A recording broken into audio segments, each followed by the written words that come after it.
బరువు మొత్తం బాడీ బరువు ఏదైనా మోకాల మీద యాంకిల్ భరిస్తూ ఉంటుంది కదా.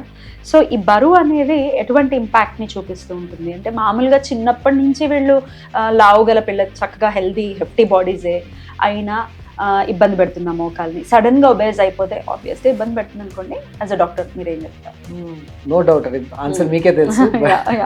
ఒబేసిటీతో నీ ఆర్థరైటిస్, సపోజ్ నాలో నీ ఆర్థరైటిస్ వచ్చింది, ప్రోగ్రెషన్కి ఒక గ్రాఫ్ ఉంటుంది ఇలా, అదే ఒక ఒబీస్ పర్సన్కి ఇలా ప్రోగ్రెస్ అయిపోతుంది. So rapid progression and severity of problem ఎక్కువ ఉంటుంది.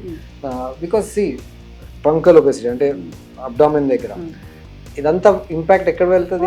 Directly on the weight bearing knee joint, more than ankle, more than hips, knee joint దగ్గర ఎక్కువ ఉంటుంది. సో మా దగ్గర చాలా మంది ఈవెన్ సర్జరీ స్టేజ్లో వస్తారు. యాక్చువల్లీ సర్జరీ చేయొచ్చు, బిఎంఐ అంటారు, బాడీ మాస్ ఇండెక్స్, ఐడియా ఉంటుంది. సో అంటే వెయిట్ డివైడెడ్ బై హైట్ ఒక రేషియో ఉంది. ఓకే, దాంట్లో కొన్ని బ్రాకెట్స్ ఉంటాయి, 20 to 25, 25 to 30, 30 to 35. కొంతమందికి చాలా మోర్ దెన్ 40 అట్లా వస్తారు. సో అలాంటి పేషెంట్స్కి మేము సర్జరీ చేసినా మాకు రిస్క్ ఉంటుంది. ఎందుకంటే